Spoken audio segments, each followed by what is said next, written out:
अखबार और उस मैगजीन के मिजाज को समझें कि किस किस्म के आर्टिकल्स इसमें शाया होते हैं, उसको पढ़े और उसके मुताबिक आप लिखना शुरू करें। ठीक है, अर्जन लड़ने की नहीं होती। ये भी एक स्ट्रेस मैनेजमेंट का एक उसूल है, ये अपने आप को समझा लें। अर्जन लड़ने की नहीं होती। लिखा था जबरदस्त। तो अभी हम लोग जो उर्दू वाले, पश्तो बलूची वाले हैं, जो भी उर्दू स्पीकिंग की सियाट करें, चाहे पंजाबी है, वो क्या करते हैं, वो हम तर्जुमा करते हैं अपनी लैंग्वेज का उर्दू में। फर्ज कर ले पश्तो में सलाम वाचा, हम कहते हैं मैंने सलाम डाला। इसी तरह वो अलग ये गलत है। ठीक है, और कहते हैं कि रोड पगाड़, रोड के गले पे, रोड के किनारे। इसी तरह होता है। तो वो आपने ट्रांसलेशन नहीं करनी है अपनी जबान की, उसका जो अपना रूल है वो आपने यूज करना है। अच्छा, इसके बाद आपने बहुत ज्यादा मुश्किल आसान वर्ड्स लिखने, आसान अल्फाज। हम लोग क्या करते हैं, हम लोग समझते हैं कि जितनी ज्यादा मुश्किल हम वर्ड्स उर्दू यूज करेंगे, हम समझते हैं कि भाई वो पॉपुलर हो जाएंगे। नहीं, राइटर वो होता है जो अपने रीडर को अपनी बात समझा, आसान अल्फाज। जैसे मेरे एक स्टूडेंट ने मजमून लिखकर मुझे चेक करवाना चाहा, उसने लिखा था हमने कुरान को पसे जिंदा डाल दिया। पसे जिंदा, अब एक खूबसूरत लफ्ज है, मुश्किल लफ्ज है, पता नहीं कहाँ से उसने निकाला था। मैंने कहा पसे जिंदा का क्या मतलब, कहाँ कैद खाना? मैंने कहा कैद खाना तो यहाँ आता ही नहीं, कुरान को तो हमने कैद खाने में नहीं डाला है। पसे पुश्त, आप आसान लफ्ज के पसे पुश्त डाल दिए। अब यहाँ ऐसे अल्फाज यूज करना, हम समझते हैं कि इंग्लिश वाले ऐसे अजीब गरीब वोकैबुलरी यूज करते हैं जो शेक्सपियर को भी नहीं आती। ठीक है, और वो अपने आप को बताते यार कि मुझे इंग्लिश आती है। आसान अल्फाज में। हमारे एक दोस्त है, इंग्लिश लेक्चरर है, वो कह रहे मैं जब CSS की तैयारी के लिए लाहौर गया, वहाँ टीचर ने कहा कि उसके पता नहीं 55 साल क्या वो एज है, बल्कि 65-75 साल उसकी एज है, और कितने साल उसको सिर्फ पढ़ाने के हो गए। उन्होंने कहा कि आप एक इंग्लिश में आर्टिकल लिखिए। कहा कि मैंने जब आर्टिकल उसको दिखाई, उसने उसको पढ़ कर यूँ पहनी, देख कहाँ आपने इंग्लिश पढ़ी है? मैंने कहा कोयटा में। तो ऐसे अल्फाज लिखे, इतनी मुश्किल इंग्लिश, ये कौन पढ़ेगा? उसने कहा आसान से आसान, आप जो CSS PCS करना चाह रहे, आसान अल्फाज।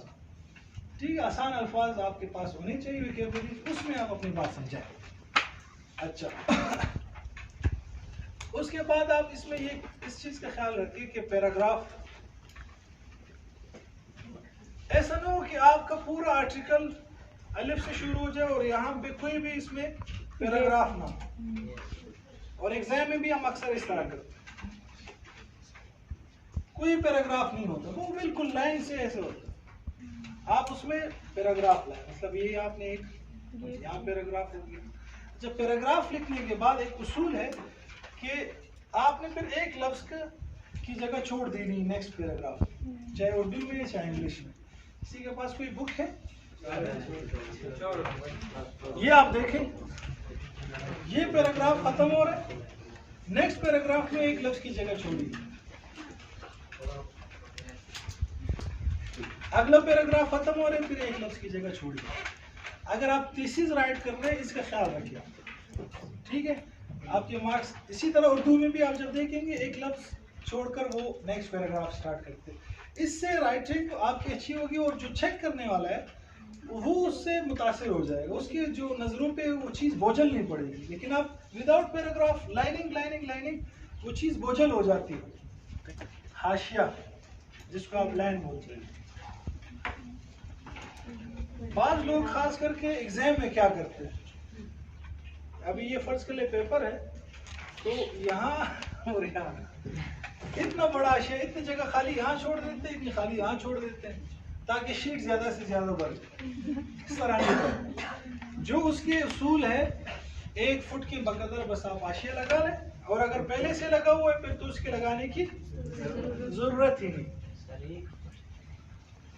1 फुट स्केल में, वो वाला फुट नहीं होना। अच्छा, यार माजरत चाहता हूँ, मैं नहीं समझ रहा था क्या नहीं समझ रहा। अच्छा, और इस एक चीज है, ये शायद आप लोगों को थोड़ी सी समझने में मुश्किल हो, लेकिन मैं कोशिश करूँगा। ताकीद लफ्जी कहते हैं किसी लफ्ज को मुकद्दम और मुअख्खर करना। ताकीद लफ्जी इसको बोलते हैं। यानी एक लफ्ज की जगह ये है, आप उसको उठा के यहाँ आप फर्ज कर लें।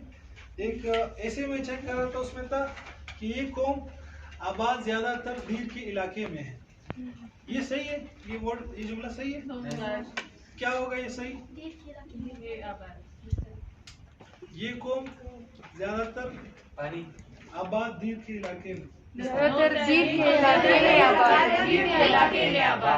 आबाद है। हाँ, यस, समझ आ गई। मसलन बाज वर्ड्स उन्हें यहाँ चाहिए थे, उन्होंने यहाँ लिख दिए, और बाज वर्ड्स यहाँ होने चाहिए तो उन्होंने यहाँ। अपने जुमलों में इसका ख्याल रखना है, चाहे उर्दू हो चाहे इंग्लिश, इसका आपने ख्याल रखना। समझ गए? वस्तानिया यहाँ तक काफी है। आगे हम चलते हैं इसके इख्तिताम पर, कंक्लूजन।